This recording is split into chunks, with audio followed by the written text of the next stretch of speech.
សូមជូនរឿងគង់ហ៊ានកាលពីព្រេងនាយមានមនុស្សម្នាក់ឈ្មោះគង់មានប្រពន្ធពីរមួយឈ្មោះអាំងអាំមួយឈ្មោះនាងគុំថ្ងៃមួយញាក់គង់នាំប្រពន្ធទាំងពីរញាក់ទៅសួរបងប្អូននៅស្រុកឆ្ងាយតាមផ្លូវនៅស្រុកនោះមានខ្លាសាហាវញាក់គង់បណ្ដើរប្រពន្ធទាំងពីរញាក់ទៅដល់ព្រៃធំមួយជិតស្រុកគេព្រៃនោះតែងមានខ្លាដិនខំមនុស្សក្របីគោស៊ីតែរឿយលុះអ្នកគង់ទៅដល់កន្លែងនោះខ្លាក៏ស្ទុះដិនស្រែកសន្ធប់ពីចម្ងាយមកអ្នកគង់រត់ចូលរូងឈើញ័រដៃញ័រជើងរៀកនោមព្រោះភ័យណាស់នាងអាំនិងនាងគុំខំព្រួតគ្នាវាយខ្លានោះស្លាប់ទៅឯអ្នកគង់ឃើញប្រពន្ធវាយខ្លាស្លាប់ហើយបានស្ទុះម្នីម្នាចេញពីរូងឈើមកយកដំបងវាយខ្លាស្លាប់ស្រាប់នោះថែមទៀតប្រពន្ធទាំងពីរបន្ទោសប្តីថាខ្លាគេវាយងាប់ហើយធ្វើជាមកវាយថែមទៀតប្រុសអីកំសាកញីដូច្នេះ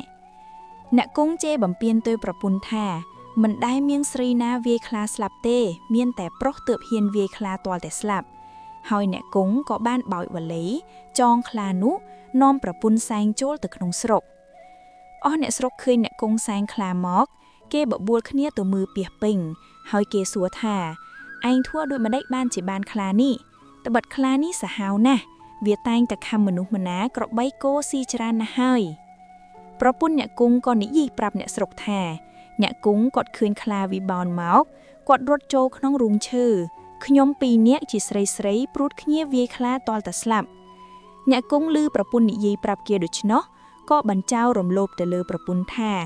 មិនដែលមានស្រីណាខ្លាំងពូកែហ៊ានវាយខ្លាស្លាប់ទេមានតែប្រុសទើបខ្លាំងពូកែហ៊ានវាយខ្លាឲ្យស្លាប់បាន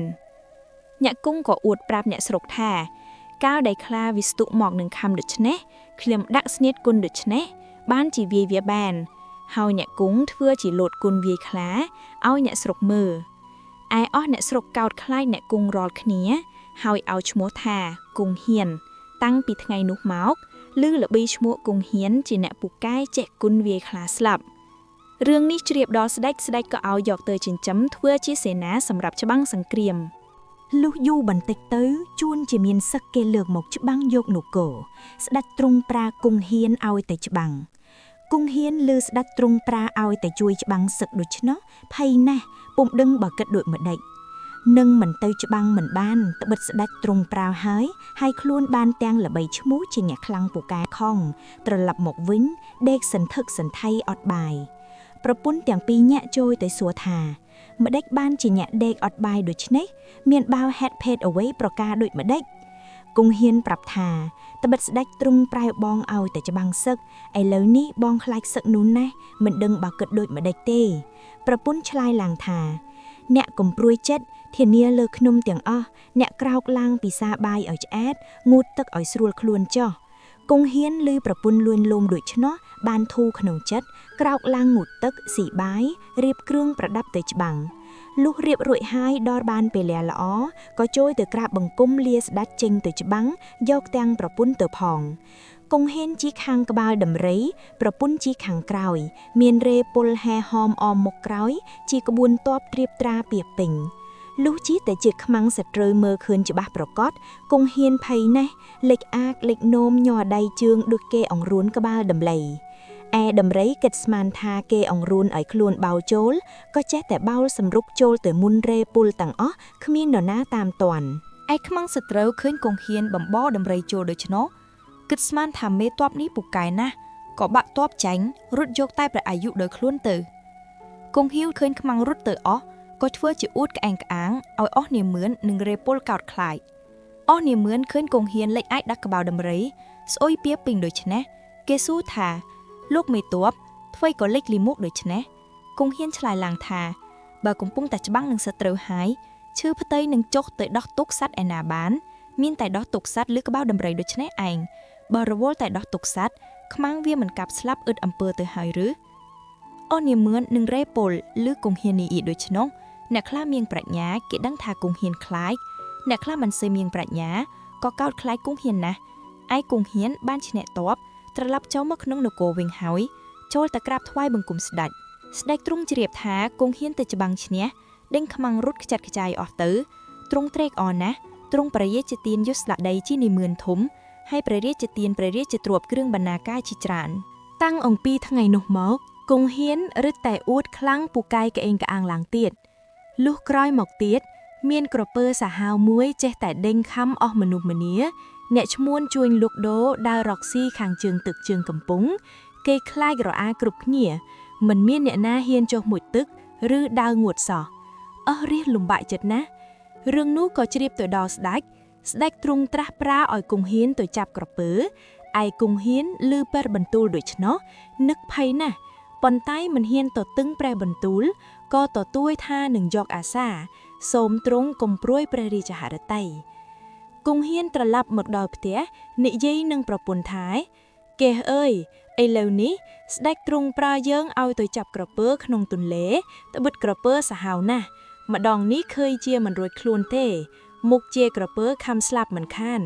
ពីមុននៅលើគោកគ្រាន់នឹងមើលទៅឃើញឥឡូវនេះនៅក្នុងទឹកធ្វើដោយម្ដេចនឹងកិច្ចរួចប៉ុន្តែស្ដេចទ្រង់ប្រើហើយនឹងមិនទៅក៏មិនបាងបើដូច្នេះមានតែទៅលោតទឹកឲ្យក្រពើវាខំស្លាប់តែម្ដងទៅគង់ហ៊ានគិតគ្នានឹងប្រពន្ធដូច្នោះហើយក៏ហៅអស់កូនក្មួយមកធ្វើជាទៅចាប់ក្រពើអស់មនុស្សម្នាមហាជនបានឮថាគង់ហ៊ានបានទៅចាប់ក្រពើក៏បបួលគ្នាទៅមើលពាសពេញលុះគង់ហ៊ានទៅដល់កំពង់ទឹកបានឃើញក្រពើហែលមកប្របច្រាំងត្រង់ទីដែលមានដើមឈើពីរដើមដុះជិតគ្នាមានប្រគៀបគាត់ក៏ស្ទុះលោតចុះទៅក្នុងទឹកត្រង់ទីនោះដោយគិតថាលោតទៅឲ្យក្រពើវាខំឲ្យស្លាប់ទៅទេប៉ុន្តែក្រពើវាលឺសូរសន្ធឹកគង់ហ៊ានលោតចុះក៏ភ្ញាក់ព្រឺតប្រឹងលោតឡើងដោយកេប្រហុកក្នុងប្រគៀបឈើជាប់ពាក់កណ្ដាលខ្លួនរុញទៅមុខក៏មិនរួចថយមកក្រោយក៏មិនរួចគង់ហ៊ានមុជទៅក្នុងទឹកងើបឡើងឃើញក្រពើជាប់នឹងដើមឈើដូច្នោះស្រែកបង្កប់កូនក្មួយឲ្យយកលំពេងមកចាក់កាប់ក្រពើនោះស្លាប់ទៅឯអ្នកដែលមើលទាំងប៉ុន្មានគេគិតស្មានថាគង់ហ៊ានចាប់ក្រពើបោះមកឲ្យជាប់នឹងដើមឈើក៏កោតខ្លាចគង់ហ៊ានក្រែងពេកគង់ហ៊ានបានឃើញក្រពើស្លាប់ដូច្នោះក៏រឹតតែក្អេងក្អាងអួតខ្លាំងពូកែឡើងទៀត